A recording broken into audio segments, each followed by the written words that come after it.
साधक के सवाल, कुंडलनी माँ के जवाब। डिस्कनेक्ट हो जाए तो प्लीज रिंग डाल दीजिएगा, मेरा ध्यान नहीं रहता है, बोलने में लग जाओ तो। हाँ, निवेदन है आप लोगों से।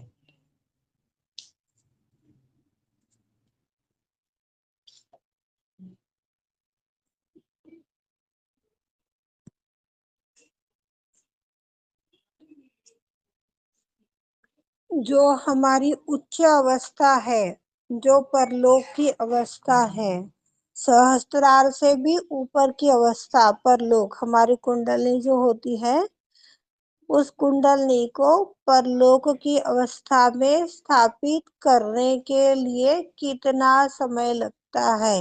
यह सवाल आदिशक्ति श्री माता जी को साची भाई बहनों ने पूछा है। आत्म साक्षात्कार का मीनिंग आप लोगों को बताया गया था कि पहला आत्म साक्षात्कार जो हमें चैतन्य की अनुभूति दिलाता है, जो फॉलोअप के माध्यम से हमें रियलाइजेशन मिलता है, वो एक पहला आत्म साक्षात्कार। और दूसरा आत्म साक्षात्कार यानी अपनी कमियों को, अपने गलतियों को, अपनी त्रुटियों को देखना और उसे सुधारना, इसे भी श्री माँ ने आत्म साक्षात्कार बताया है। जब यह आत्म साक्षात्कार हमारा होने लग जाएगा, जब इस आत्म साक्षात्कार में हम स्थापित हो जाएंगे, तो ज्यादा से ज्यादा 1 महीना उस उच्च कोटि का सहस्त्रार का सहयोगी जिसे बताया गया है, वो सहस्त्रार का सहयोगी बनने के लिए केवल 1 महीना हमें लगता है। उसके लिए हमें अपना निरंतर अभ्यास करना है, जो अभ्यास आप लोगों को बताया गया था कि सुबह उठने के बाद में अपनी जो दिनचर्या है, वो दिनचर्या सिर्फ आप श्री माँ से बता दीजिए। आज श्री माता जी, आज मुझे इधर जाना है, ये काम है, वो काम है, ऐसा है, वैसा है, जो भी बातें सब श्री माँ को बता दीजिए। श्री माँ, इसमें कि आज कौन सी गतिविधि हमें करनी है, इनमें से कौन से कार्य होने चाहिए, ऐसा आपको लग रहा है वही कार्य आप हमसे करवा लीजिएगा। इस तरह से बोल करके छोड़ देना है, चित्त में आया उस कार्य को पहले करना है। यह आप लोगों को अभ्यास बताया गया था दिनचर्या का।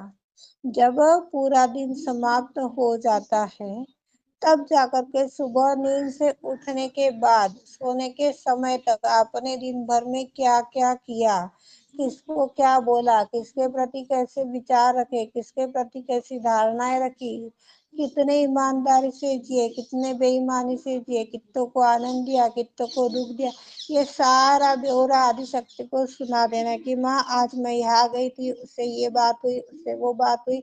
मोटी मोटी बात तो अपन बोल ही सकते हैं, नहीं बारीक बारीक बातें बोल सकते हैं, मोटा मोटी तो इतना भी नहीं आ रहा है। तो श्री माता जी, आज सुबह हमने आपको कुंडल हमारी दिनचर्या बताई थी श्री माता जी, और जो भी दिनचर्या आज आपने करवा ली, वो सब आपने देखी है।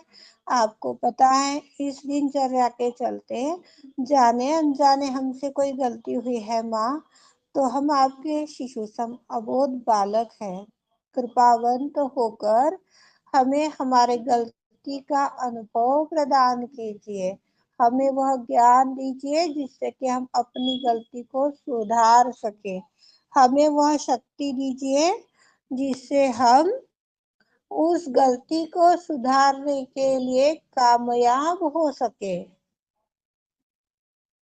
हमारे अंदर वह गुण दीजिए जिससे कि हम अपनी गलती को पूर्ण रूप से सुधार सके। इतनी प्रार्थना कर कर सब निर्विचारता में चित्त डाल करके सो जाइए तो कार्य संपन्न हो जाएगा। इस तरह से जब हमारी दिन दुगनी रात चौगुनी प्रगति हो रही है, तो 1 महीना भी नहीं लगेगा हमें उस सहस्त्रार का सहयोगी बनने के लिए। श्री माँ ने हम सभी को बोला कि मुझे 1000 सहयोगी चाहिए, 1000 सहयोगी चाहिए। अब 1000 सहयोगी में से आज कितने लोग ऐसे हैं कि सहस्त्रार के सहयोगी बन गए, पूर्ण रूप से सहयोगी बन गए। आज यदि सहस्त्रार के सहयोगी बन जाते थे, जो भी अपने देश में बोलो चाहे विदेशों में बोलो, जो आपदाएं आ रही है, जो विपदाएं आ रही है, जो परेशानी आ रही है, ये नहीं आती थी। सहस्त्रार के लिए 1000 सहयोगी अच्छे बलवत्तर बन जाते थे। तो ये जो तीसरा महायुद्ध अभी कहीं तभी सुनने में आया था, मेरे याद नहीं है, तीसरा महायुद्ध रुक जाना है। पर आज भी लोग चैतन्य के माध्यम से कितनी बातें करते हैं। अरे चैतन्य आ रहा है, मैं गलत बात बोलूंगी क्या?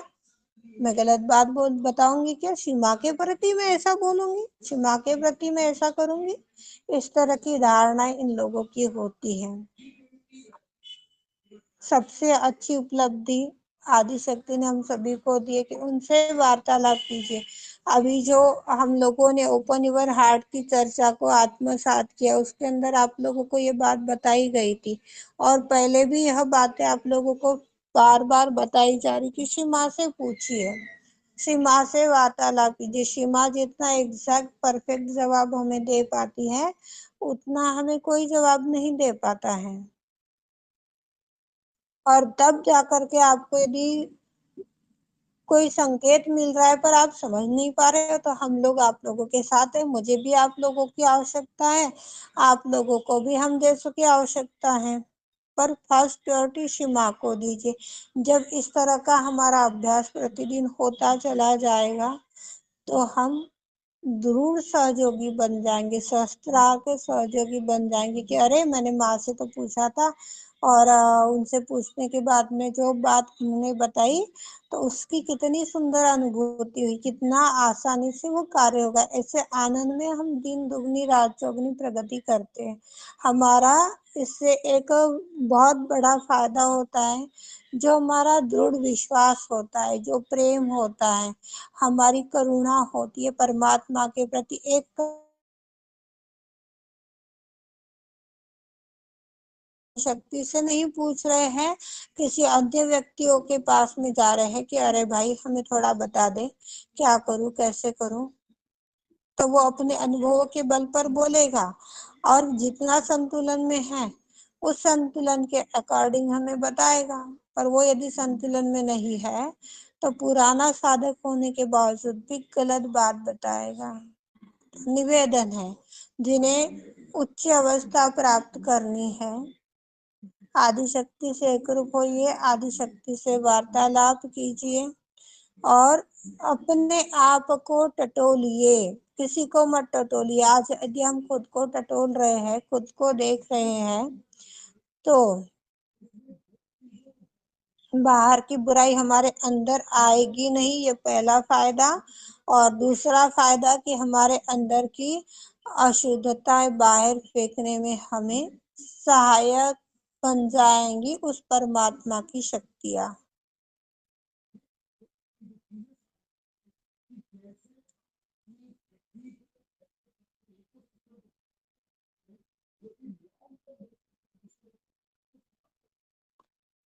कर्मयोग और भक्ति योग, यह प्रश्न है। सिर्फ इतने ही वर्ड है इसके, कर्मयोग, भक्ति योग। भक्ति योग, अब उसके लिए आज आदिशक्ति ने बताया है कि जो कृष्ण थे, ये बहुत चतुर व्यक्ति थे, और इन्होंने सोचा कि जो लोग हैं वो सीधे उंगली से बात तो नहीं मानेंगे, इसके लिए उन्हें टेढ़ा मेढ़ा तोड़ मरोड़ करके घुमा फिरा कर बोला। श्री कृष्ण का जो अवतार वो आया था आदिशक्ति का, उस अवतार में सीधे सीधे हमें किसी ने नहीं कोई बात बताई थी। ये आदिशक्ति का पहला अवतरण है, जो हमें सीधे सीधे हर एक बात बता रहे हैं, समझा रहे हैं, हर एक चीज एक्सप्लेन करवा रहे हैं। श्री कृष्ण जो थे, यह गोल गोल घूमते घूमते हमें हर एक बात बताते थे, और घुमा फिरा कर जब बात करते हैं तो हमें इसमें से क्या करना है और क्या नहीं करना, यह तो हमारे अंदर अगुत्थी बन जाती है। जब गुत्थी बन गई तो हमें पॉइंट कौन सा मिल गया, कौन सा बिंदु मिल गया। आज यदि माँ ने हमें बोला कि आप परम को पाओ, ये हो गया एक बिंदु। परम को पाओ तो परम को पाओ तो हमारी उसके और ही लगन है, हम कोई दूसरा कार्य कर ही नहीं रहे हैं, आनंद के लिए ही मेहनत उठा रहे हैं। ये हो गया बिंदु। पर कृष्ण के जन्म में इस तरह की बात नहीं थी, वो गोल गोल घुमाकर बातें हमें बताते थे और हम अपने लक्ष्य से भटक जाते थे। योगेश्वर बताया है उन्हें।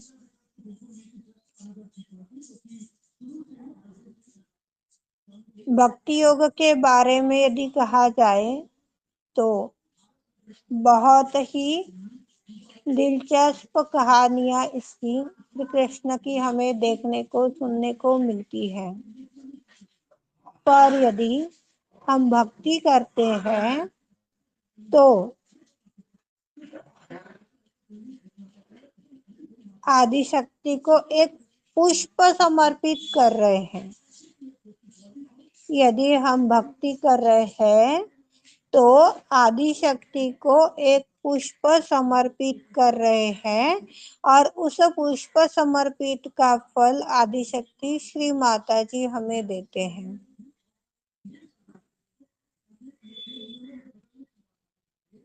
यदि हम आदि शक्ति को जल चढ़ा रहे हैं, फूल चढ़ा रहे हैं, कोई भोग लगा रहे हैं, जो भी हमारी इच्छा है दो, और नहीं इच्छा है तो नहीं भी दोगे तो कुछ बिगड़ जाएगा, ऐसे वाला भी टॉपिक नहीं है। पर ये माध्यम होते हैं कि हम आदिशक्ति के पास में किस तरह से उनके करीब जाए, किस तरह से उनसे एक रूप होए, यह माध्यम होते हैं।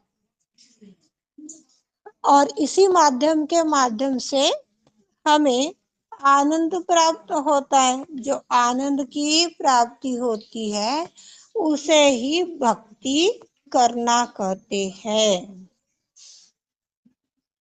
जिसका दूसरा कोई भी अर्थ नहीं है। आनंद की अनुभूति, केवल आनंद की अनुभूति, उसे ही भक्ति कहते हैं। मतलब संपूर्ण साक्षात आत्मा, जो सहस्त्रार का सहयोगी है, उसे शुद्ध आत्मा बताया है श्री माता जी ने, जिसे कोई भी नहीं समझ सकता, सबसे परे है। सार्वभौमिकता जिसे कहा गया है।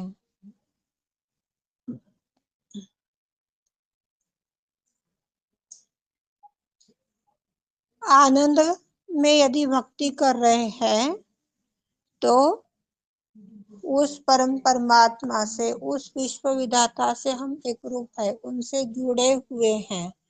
पर परेशान होकर के कष्ट में यदि हम भक्ति कर रहे हैं तो वह कर्म कांड कर रहे हैं, जो हमें कभी भी प्रगति नहीं देगा।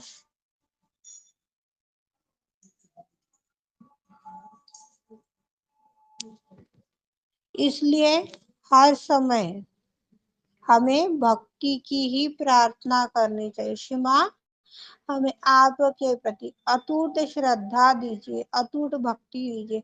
श्री माँ, ऐसा कोई भी जाने अनजाने में विश्व के संतों से कार्य हो रहा है जो परम परमात्मा से हमें दूर ले जा रहा है। माँ प्लीज श्री माता जी, ऐसे समस्त कार्यों से, ऐसी समस्त गतिविधियों से विश्व के संतों की रक्षा करो माँ।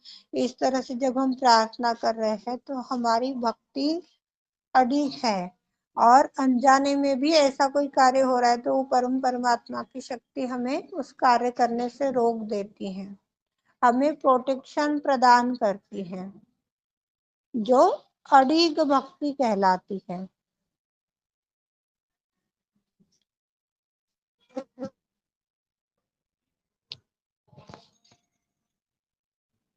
स्वतंत्रता की भावना क्या है? अगला सवाल है, स्वतंत्रता की भावना क्या है?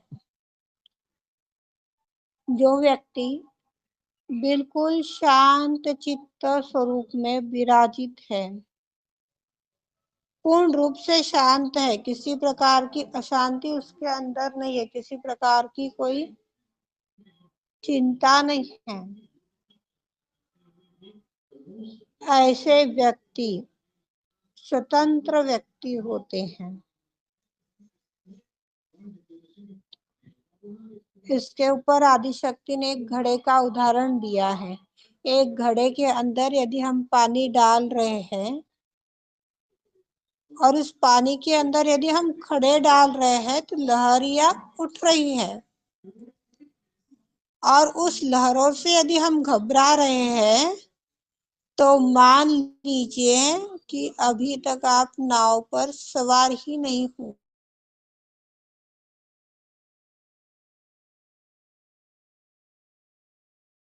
क्षमा चाहूंगी, कहाँ से डिस्कनेक्ट हो गया, कोई बताएगा? घड़े में पानी डालने से लहरें आती है। Okay, thank you. Okay, thank you. घड़े में यदि पानी डाल रहे हैं, उसके अंदर खड़े डाल रहे हैं, खड़े डालने के पश्चात में वो जो तरंगे उस घड़े के अंदर उठ रही है, उन तरंगों की माध्यम से यदि हम उस नाव को साक्षी रूप में देख पा रहे हैं तो हमारी प्रगति हो रही है। पर घड़े में हम जब खड़ा डाल रहे हैं और घबरा रहे हैं, नाव के अंदर बैठ ही नहीं पा रहे हैं, तो मानिए कि हम सहयोग के अंदर अभी तक उतरे ही नहीं है। जो सहयोग के अंदर उतर गया है वो किसी भी चीज से नहीं घबराता है। इसी माँ ने अपने वाणी में बताया है, जब आप पार हो गए तो नाव नौका के अंदर बैठ करके आनंद ले रहे हो, और पार नहीं हुए हैं तो भाई इतनी बाढ़ है, अब हमारा क्या होगा, ऐसे विचलित हो जाओगे। इस तरह से जब हम शांत चित्त एकाग्रता में स्थापित हो रहे हैं,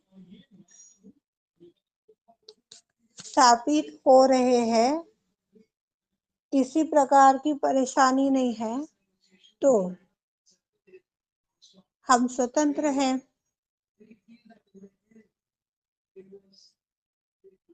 इसमें तैरने वाले भी हम हैं और तैराने वाले भी हम हैं। दोनों रोल एक संत ही, एक सहयोगी ही निभाता है, बाकी कोई नहीं निभा सकता। जो यह रोल निभा रहा है उसे स्वतंत्रता की भावना बोलते हैं, स्वतंत्र सहयोगी बोलते हैं। इस स्वतंत्रता की भावना से, इस तरह के आत्मिक शांति से हमने कितने लोगों को बचाया, कितने लोगों को तैरना सिखाया है सहज की नौका में।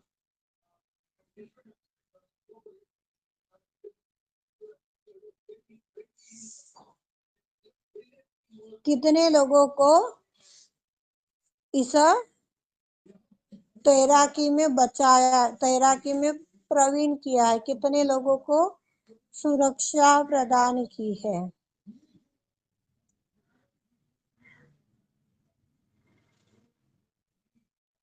इस प्रकार यदि हम सहयोग में कार्य कर रहे हैं तो पूर्ण रूप से स्वतंत्र है, और स्वतंत्रता जो है वो हमारी ज्ञान से परिपूर्ण है, क्योंकि नाभि जो है यह सबसे पहला हमारा संसार सागर कहलाता है।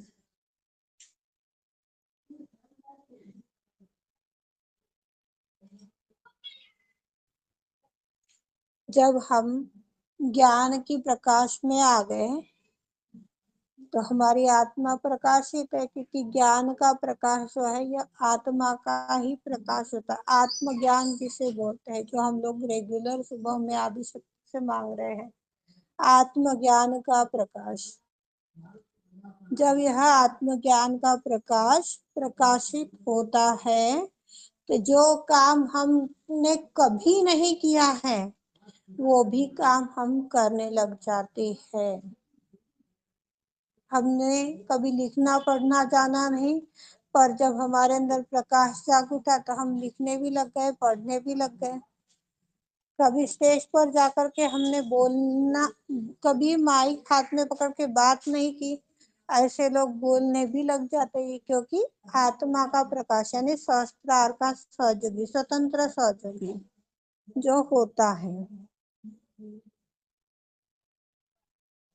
इसके ऊपर ईसा मसीह जी ने भी हम लोगों को संदेश दिया था, स्वयं को जानो, स्वयं को पहचानो। क्या हमने खुद को जान लिया? हमारी पहचान क्या है? कौन बताएगा इस सवाल का जवाब? हम कौन हैं? हमारी पहचान क्या है? कौन देगा इसका जवाब? हम शुद्ध पवित्र आत्मा है और श्री क्या माँ है? के बच्चे हैं, आदि शक्ति के बच्चे हैं। चलो, बहुत अच्छी बात है। हम केवल एक शुद्ध आत्मा हैं और हमें आत्मा में स्थापित होना है, इतनी ही पहचान है हमारी, इसके अलावा कोई पहचान नहीं है। इस पहचान में यदि हम स्थापित हो पा रहे हैं तो सारी समस्याएं हमारी खत्म हो जाएगी। पर यदि हम आत्मा में स्थापित नहीं है, मेरा तेरा तेरा मेरा करते चले जा रहे हैं, तो समस्याएं बढ़ती चली जाएगी। जैसा कि आप लोगों को बताया गया था, अच्छी चीजों का अनुकरण करोगे, अच्छी चीजों को अपने अंदर लोगे तो अच्छाई बढ़ेगी। अच्छाई और बुराई श्री माता जी ने सभी के अंदर दे रखी है। जिस चीज का हम अधिक उपयोग करोगे उतना ही वो चीज बढ़ेगी। अच्छाई का उपयोग करोगे तो बुराई पास नहीं आएगी, बुराई का उपयोग करोगे तो अच्छाई कभी पास नहीं आएगी। कहाँ पर हमें अपने बुराइयों का उपयोग करना है, कहाँ पर हमें अपने अच्छाइयों का उपयोग करना, इसका भी संतुलन हमें आना चाहिए। यदि यह संतुलन हमें नहीं आ पा रहा है तो हम सहयोगी नहीं है, हम स्वतंत्र नहीं है। स्वतंत्र यानी जो आत्मा के तंत्र को जान सके, अपनी मन की भाषा को पहचान सके, वह व्यक्ति स्वतंत्र।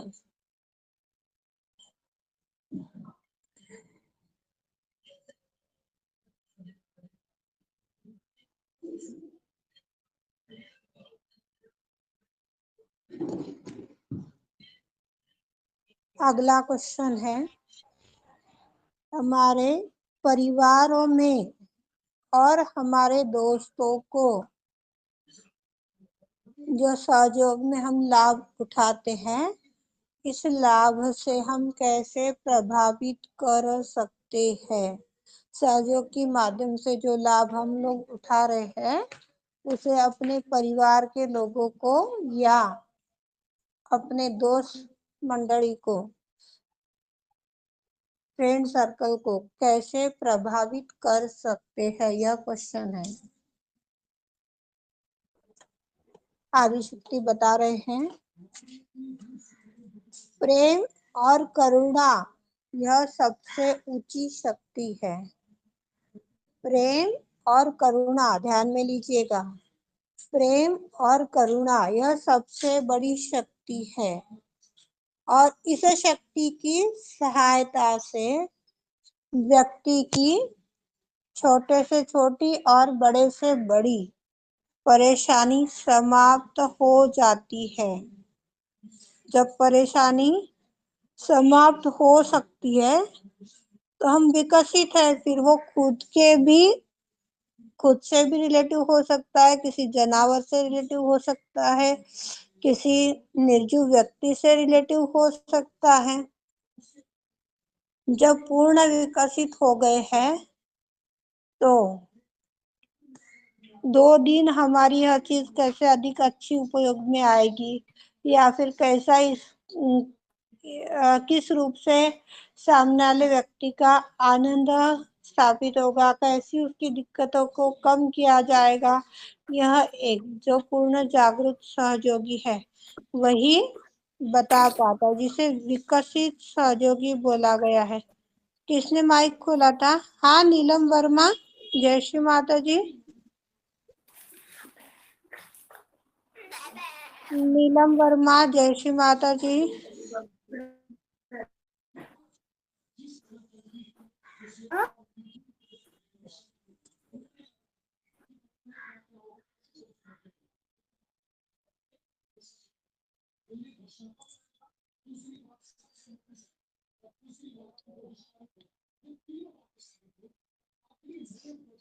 पर यदि यही विकास हमारा कंप्लीट नहीं है तो हम दूसरों की तो समस्या बहुत दूर की बात है, अपने खुद की ही समस्या हम हल नहीं कर सकते हैं।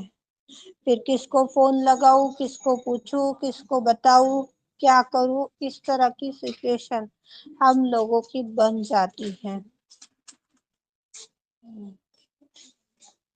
इसका मतलब कि अभी तक हमारे अंदर आत्म साक्षात्कार हुआ ही नहीं है। आत्म साक्षात्कार होता है तो हमारी प्रतिदिन प्रगति होती है।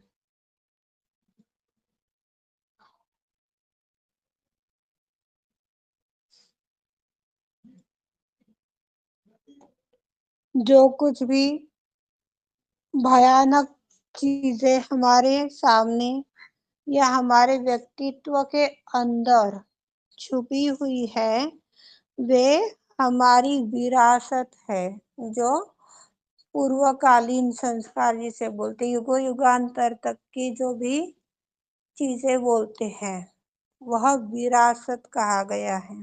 सुकृत, अच्छे हो चाहे बुरे हो, जो भी हमारे सुकृत है उसे विरासत कहा है। यह विरासत हमें मिली है और फिर भी हम इसलिए प्राप्त करते हैं क्योंकि बहुत अधिक सोचते हैं। एक बात आप लोगों को पिछले वार्ताओं में बताई गई थी, किसी सेंटरों में नहीं बोला जाता है। आज आपको आदिशक्ति श्री माता जी ने आत्म साक्षात्कार प्रदान किया, आपकी पिछली बातें संपूर्ण अब उन्होंने जो भी सुख थे, दुख थे, जो भी भंवर थे वो सारे कट गए हैं। अब आप अपनी आनंद में स्थापित होइए, अपने तालु भाग में ध्यान दीजिए। नए लोगों को तो संस्कार नहीं समझ में आता है, पर आज कोई सेंटरों के अंदर ये बात नहीं बताई जाती है। बस अब आप रेगुलर सेंटर में आइए और ध्यान कीजिए। ध्यान का मीनिंग तक नहीं बताया जाता है। फिर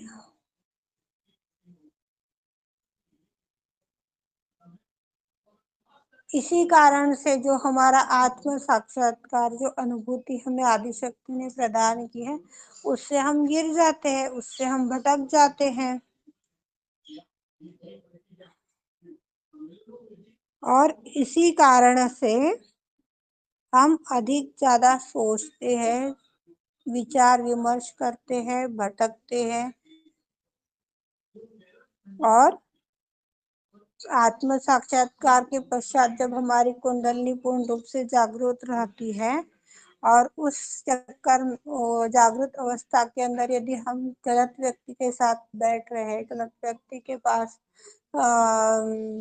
बातें कर रहे हैं, सुन रहे हैं, देख रहे हैं, चित्त जा रहा है, न जाने कितनी चीजें हैं, देखना, सुनना, बोलना, करना, इन सारी चीजों से हम अपनी जो आत्म साक्षात्कार की अनुभूति है उसको खो देते हैं। नए नए होने के बावजूद हमें यह समझ में नहीं आता है कि हमें क्या करना चाहिए, कैसे करना चाहिए, और इतना मार्गदर्शन देने वाला तो नहीं दिखता है कहीं पर भी। फिर सहयोग में आकर के अरे कोई भी भगवान पूज लो, कोई भी पूजा पाठ कर लो, क्या फर्क पड़ रहा है, जो कि तो ही बना हुआ है। इस तरह से हम दाग धब्बा लगा करके चले जाते, उसके पीछे हम लोग ही कारण है। हम लोग यदि उन्हें उचित मार्गदर्शन कर पाते थे तो आज सीमा का साम्राज्य कार्य कहीं के कहीं पहुंच जाता था।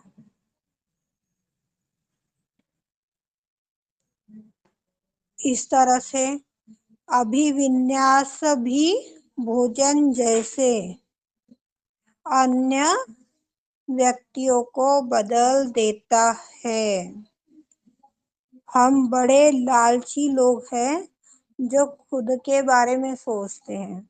खुद के बारे में सोच रहे हैं तो उन्होंने आज तक भी आनंद की प्राप्ति नहीं की है।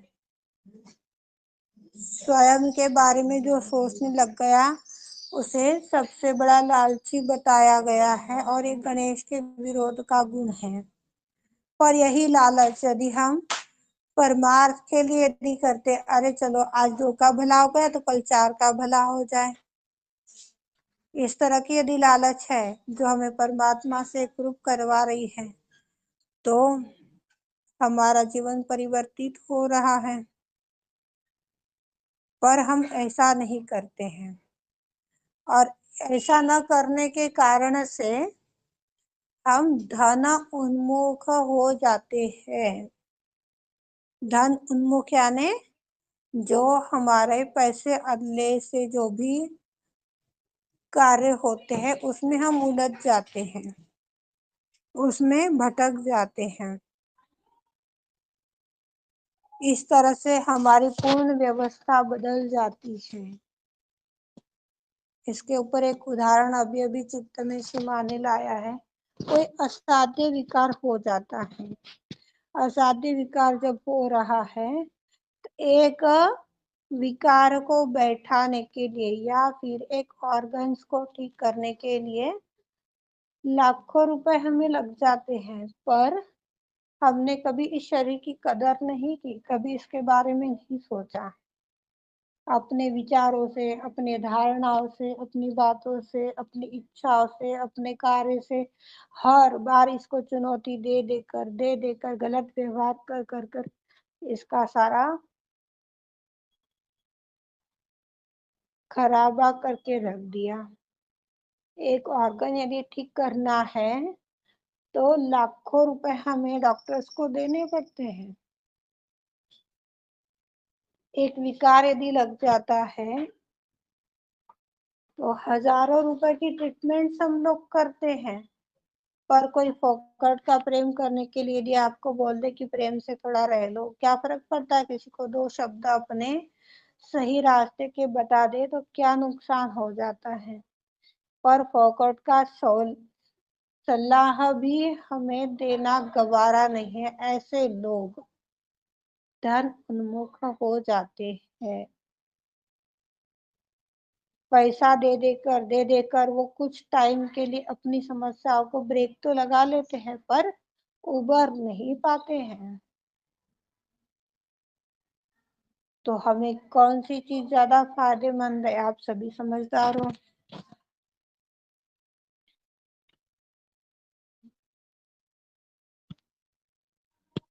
ये जो भी कार्य चल रहे हैं इससे यदि हमें किसी के प्रति ईर्ष्या हो रही है, किसी के प्रति आक्रामक भावनाएं आ रही हैं, तो ये भी हमारी विरासत है जो परिणाम स्वरूप हम ऐसे व्यक्ति बन जाते हैं। इस तरह की चीजों को देखना पड़ता है। पर सहयोग में आने के बाद में भी देखने को मिल रहा है तो उसे साक्षी भाव से देखिए। कोई क्रिया प्रतिक्रिया मत कीजिए। तो हम अपने परिवार को, अपने दोस्तों को अपने सहयोग के लाभ हम बता सकते हैं। देखने वाला चाहिए सिर्फ। बताने के बावजूद भी कई लोग बोलते हैं अरे ऐसा तो वो टाइम था, हो गया, इस कारण से हो गया, उस रीजन से हो गया, तो उसे वहीं पर छोड़ देना चाहिए। अपना करते हुए सिर्फ बताओ। आशा मत करो कि सामने वाला व्यक्ति हमारी बात सुनना ही चाहिए या हमने जैसे बताया वैसे करना ही चाहिए, या आशा नहीं रखनी है। सिर्फ बोल दो कि भाई हमें इस तरह का सुबह का ध्यान करना है और शाम का ध्यान हमें ऐसे करना है। सुनते हो? आपका भला नहीं सुन रहे हो तो आपका भला, जाता किसी का कुछ नहीं है।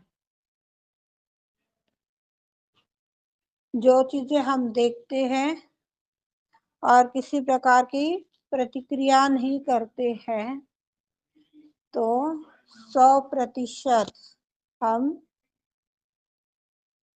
अपने अनुभवों से, अपने व्यवहार से, अपने आचरण से, अपने परिवार को, अपने फ्रेंड सर्कल को, रिश्तेदारों को परिवर्तित कर सकते हैं, उन्हें प्रभावित कर सकते हैं सहयोग के प्रति। कल का एक अनुभव बताती हूँ, अनीता दीक्षित का अनुभव है यहाँ। कल यह मेडिटेशन में, ध्यान प्रार्थना में, किसी भी कार्य के लिए नहीं आए। शाम को बात हुई इनसे, तो बोले दीदी क्या बताए, समझ में नहीं आ रहा था, भैया तो सहयोग नहीं करता है। इनके परिवार में ये अकेली अनीता दीक्षित जो व्यक्ति है, यह अकेली आत्मा सहयोग करती है। और इनके भाई को मूलाधार का कैंसर बताया है, जहाँ से व्यक्ति की यूरिनरी ब्लैडर कार्य कर रहा है, यूरिन पास हो रही है, वहां पर इन्हें कैंसर बताया गया। 8 दिन हो गए, 15 दिन हो गए, खाना तक नहीं खा रहे थे। परसों के दिन दीदी अपने पियर गई, उनकी हालत देखी। हर कोई भाई बहन का रिश्ता होता है, वो चाहे जैसा भी रहे, दिल सभी का दुखता है। अच्छा रहा तो भी दुखेगा, बुरा रहा तो भी दुखेगा। एक प्रार्थना करने के मात्र से जो उसके फेस पर सफेद सफेद रिंकल्स पड़ गए थे उस कैंसर के, वो रिंकल्स एक प्रार्थना के माध्यम से समाप्त हो गए। दूसरा लाभ कि जिस व्यक्ति ने 5-6 दिन से अन्नप्राशन नहीं किया था, उसने अन्नप्राशन अभी कर लिया। माँ, हर एक कण कण में आप ही समाई हो माँ, ये भी आपका बालक है, मैं भी आपकी बालक हूँ माँ, इसके अपराधों को क्षमा कीजिए और अनंत कृपा कीजिए। इतनी प्रार्थना करने मात्र से इतना बड़ा चमत्कार हो गया। यह प्रमाण है आप लोगों के लिए कि हम अपने परिवारों को, अपने रिश्तेदारों को कैसे प्रभावित करें। कल का अनुभव ये है फ्रेश। हमें अपने शक्तियों का उपयोग करना ही करना है। जो चीजें आप लोग समझ रहे हो, जो चीजें ध्यान में ले रहे हो, किसी भी स्थान से, ऐसा नहीं बोल रही हूँ कि यही की ही बात हो, यही की ही बात का कोई रोल नहीं है, कहीं से भी हो, किसी भी सामूहिकता के माध्यम से जो ज्ञान आप अर्जन करते हो, ये मत बोले कि उस व्यक्ति ने बोला, नहीं, आज श्री माँ ने है ना ऐसे ऐसे ज्ञान दिया है, यह बात आपको बताते आनी चाहिए। और किस तरह से उन्होंने प्रार्थना की, किस तरह से उन्होंने आदिशक्ति से अरदास लगाई, कौन सा कार्य किया, कौन सा कार्य नहीं किया, उसके चलते हमें अपने विवेक का इस्तेमाल करते आना चाहिए, तो हम जरूर प्रभावित कर पाएंगे।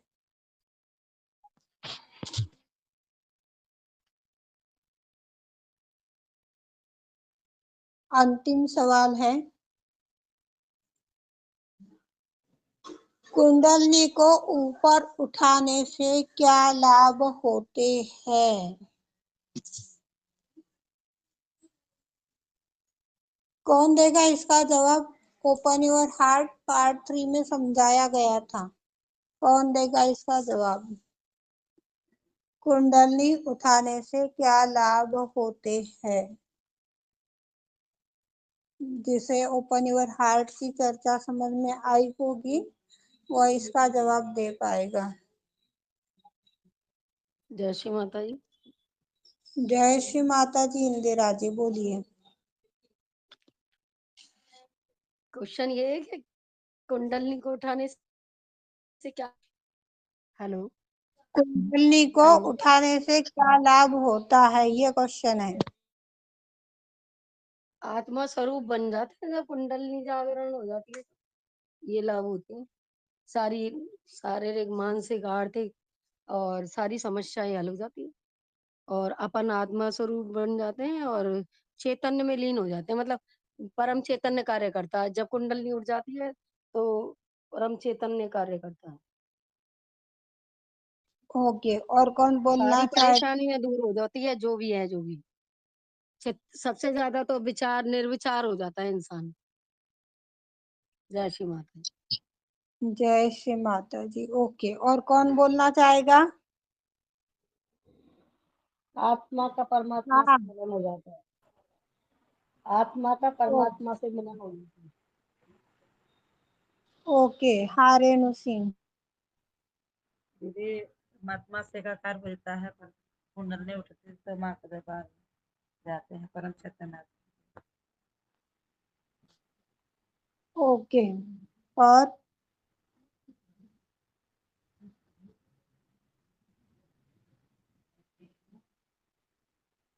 आस्था जी, पुनीत दीदी, आप लोगों ने रिकॉर्डिंग आत्मसात नहीं की है क्या? निर्मला नीमकंडे, प्रभावती, शारदा पैठनकर, कंचन सिंह।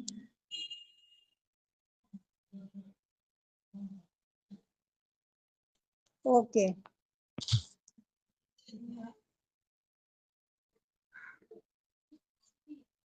बहुत सुंदर जवाब दिया है इंदिरा जी, माया दीदी, रेणु जी आपने। हम शारीरिक, मानसिक, भावनात्मक रूप से ऊपर उठ जाते हैं और एक जिम्मेदार नागरिक बन जाते हैं। जो उत्तरदायित्व हमें आदि शक्ति ने अपने कंधों पर डाला है, वह उत्तरदायित्व पर हम उतर जाते हैं। सभी चीजों के लिए, भौतिक अस्तित्व के लिए भी हम जिम्मेदार है। भौतिक अस्तित्व यानी हमारी जो पूर्वकालीन अस्तित्व है, जो हमारी श्रृंखला है, पूर्वकालीन श्रृंखला जिसे कहते हैं, उसे भौतिक अस्तित्व बताया है। जब कुंडलनी छठ चक्रों से गुजरती है तब वह हमारे समस्त चक्रों को पोषण करती है और उस परमात्मा की शक्ति से हमें एकीकृत कराती है। जब हम परमात्मा के उन समस्त शक्तियों से एकीकृत होते हैं और परमात्मा की शक्तियाँ ही हमें भरण पोषण करने लग जाती है, तो हम सर्वव्यापी शक्ति से एकरूप हो जाते हैं। मतलब हमारा सहस्त्रार भेदन हो जाता है, जिसे पैरासिम्पथेटिक तंत्रिका कहते हैं। रीढ़ की हड्डी में हमारी चैतन्य बहने लग जाता है। हम भूत में भी नहीं रहते, भविष्य में भी नहीं रहते, वर्तमान में ही स्थापित होते। ना 2 घंटे पहले का, ना 2 घंटे बाद का हम विचार करते। यह अवस्था हमारी कुंडलनी को उठाने से आ जाती है। जीवन के पहलुओं में भी हमारा सुधार होता है। मानसिक, शारीरिक, भावनात्मक असंतुलन, बीमारियां पूर्ण रूप से बिना किसी दवा के, बिना किसी उपचार के, ट्रीटमेंट्स के ठीक हो जाती है। आत्मा के ध्यान में हम प्रवेश करने लगते हैं। परमानंद में हम स्थापित होने लगते हैं। परमात्मा का जो ज्ञान है वह हमारे अंदर प्रबुद्ध हो जाता है। जो ज्ञान हमारे अंदर प्रबुद्ध हो गया तो वो हमारी सुरक्षा कर रहा है। पर यदि ज्ञान हमारे अंदर प्रबुद्ध नहीं हुआ है तो वह अर्धवट ज्ञान भी विनाशकारी शक्तियों को उत्पन्न करता है, जो हम लोगों के लिए अनुचित है, बहुत गलत बात है। रचनात्मक जो भी चीजें हमारे पास में है, जो कलाकृति जिसे कहते हैं, हमारे पास में है, वह कलाकृति के माध्यम से हम उस शक्ति को स्वीकार करने में विवश हो जाते हैं। इस तरह से हमारी लाभ की कल्पना जागृत होती है। कुंडलनी उठाने की यह लाभ है। साक्षात श्री आदिशक्ति माता जी श्री निर्मला देवे नमो नमः। जय श्री माता।